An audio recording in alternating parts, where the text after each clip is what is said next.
Assalamualaikum warahmatullahi wabarakatuh. Alhamdulillahirabbil alamin wassalatu wassalamu ala asrofil anbiya wal mursalin wa ala alihi wa ashabihi ajma'in, amma ba'd.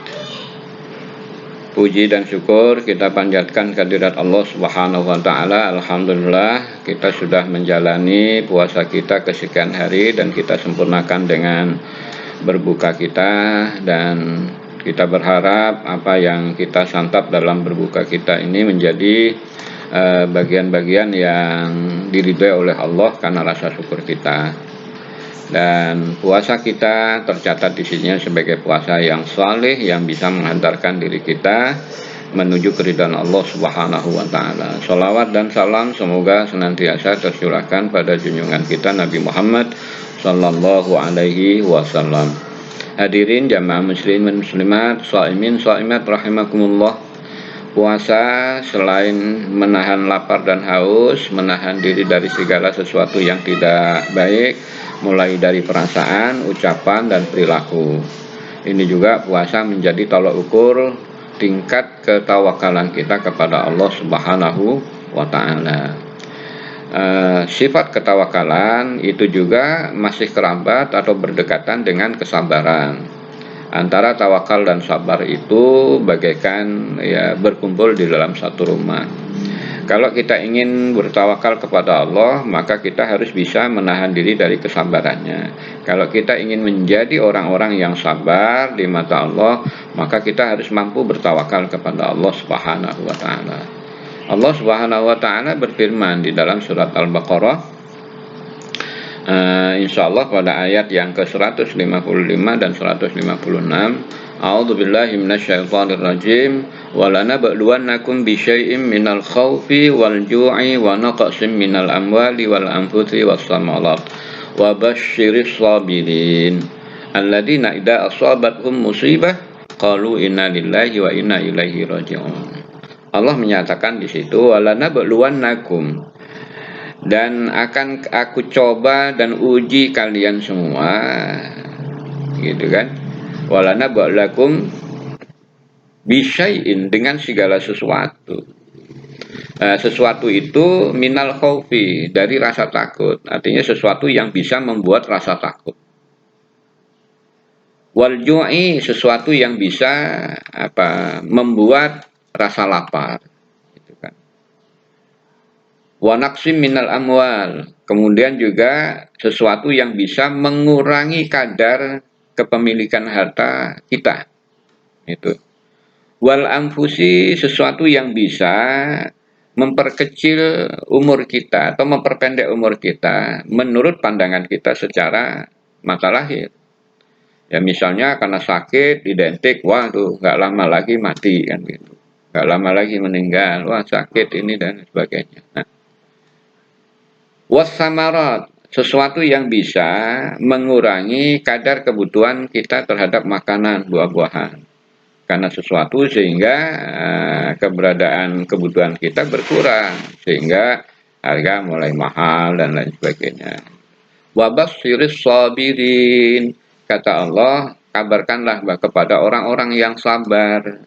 Artinya bila kita tetap teguh pendirian kita kepada Allah dalam ketawakalan kita, maka berarti kita juga sabar.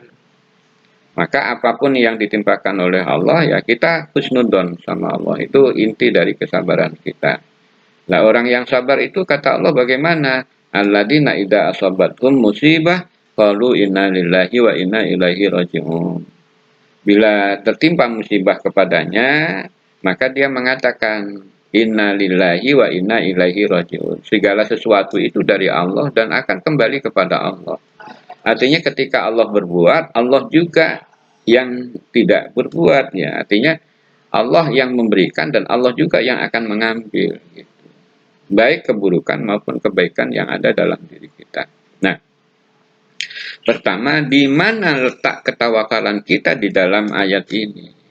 Ketika kita mengatakan inna lillahi wa inna ilaihi raji'un. Maksudnya, ya ini kan semua tidak mungkin akibat keberadaan kita, tetapi karena Allah Subhanahu wa Ta'ala atas keberadaan kita.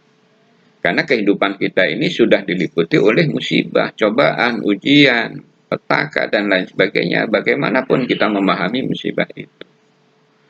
Nah, inti dari ketawakalan kita itu mengikat kuat keyakinan kita agar segala sesuatu disandarkan kepada Allah dan kita juga berharap kepada Allah. Andai kata kita berada dalam kemusibahan, selama kita masih berada pada kesabaran, intinya adalah meyakini bahwa ini karena Allah memang menghendaki, ya sudah, ini kita akan berada pada kondisi yang husnul khotimah. Artinya akhir hayat kita itu husnul khotimah. Apa husnul khotimah itu?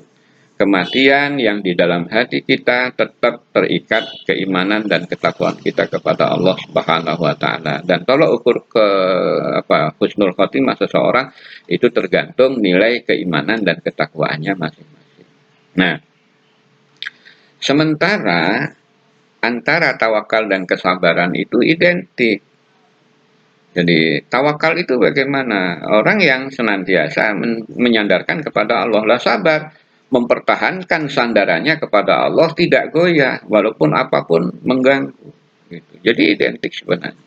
Nah, jadi ayat tadi menunjukkan bahwa sikap ketawakalan kita akan membuahkan kesabaran kita. Nah, puasa sendiri ini adalah latihan sabar.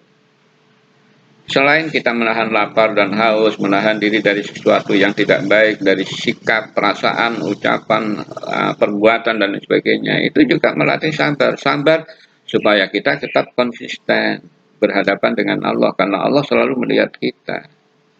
Oleh karena itu Rasulullah bersabda, as-shaumu nisfus sabri. Puasa itu separuh dari kesabaran. Jadi kalau kita sudah bisa melaksanakan puasa dengan sebaik-baiknya, maka separuh kesabaran kita sudah miliki. Wal yakinu al imanu kulluh. Dan setiap keyakinan terhadap sesuatu adalah kepercayaan kita kepada sesuatu.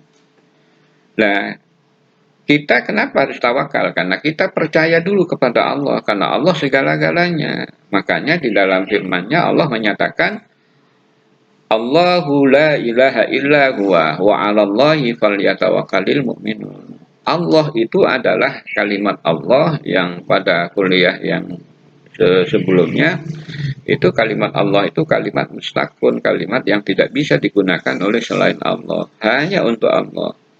Dan menunjukkan jati diri Allah, la ilaha illahu, yang tiada Tuhan selain Dia. Wa 'alallah falyatawakkalul mu'min, dan kepada Allah lah bertawakal, ya. Jadi kalau belum kita yakini, bagaimana kita bertawakal? Kadangkala ketawakalan kita masih menggantung atau ragu, maka tergantung pada keimanan kita. Nah, jadi kembali kepada puasa sebagai melatih kesabaran kita, dan sabar dengan tawakal itu adalah satu rumpun gitu. Maka kata Rasulullah, dengan puasa kita sabar, melatih sabar, dan dan kesabaran itu dasarnya harus adanya keyakinan. Nah, kemudian sabar itu apa sih sebenarnya? Gitu.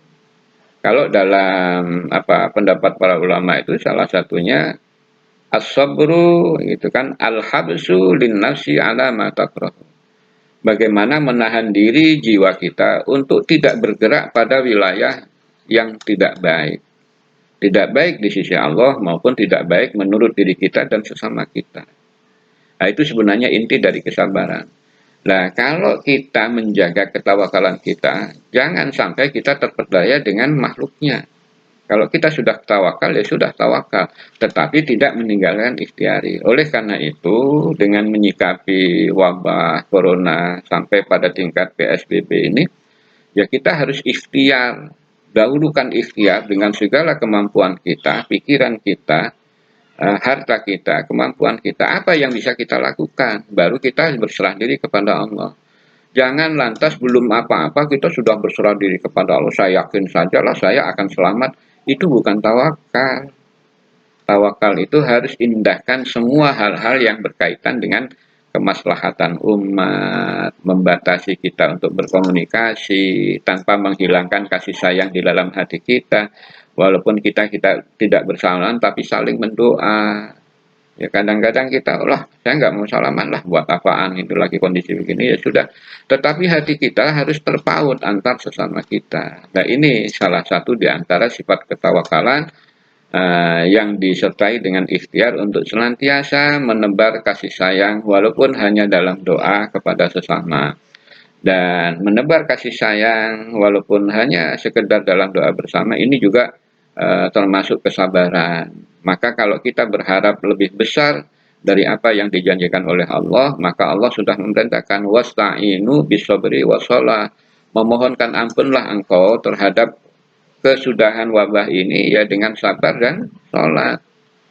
Nah, termasuk puasa kita jadikan wasilah. Maka insya Allah kalau teguh keimanan kita, hati kita jalani puasa itu dengan penuh ketawakalan dan kesabaran, insya Allah kita akan diselamatkan oleh Allah jiwa dan jasad kita di mata Allah. Sehingga kita berakhir dalam husnul khotimah. Mudah-mudahan soimin, soimat, ya puasanya sempurna, baik, kemudian tebaran kasih sayangnya dalam bentuk harta, ucapan, sikap, dan perbuatan selalu ada, selalu menjamur, selalu merata. Insya Allah kita akan memasuki surga melalui pintu rayyan. Wallahul muwaffiq ila aqwamit thoriq. Assalamualaikum warahmatullahi wabarakatuh.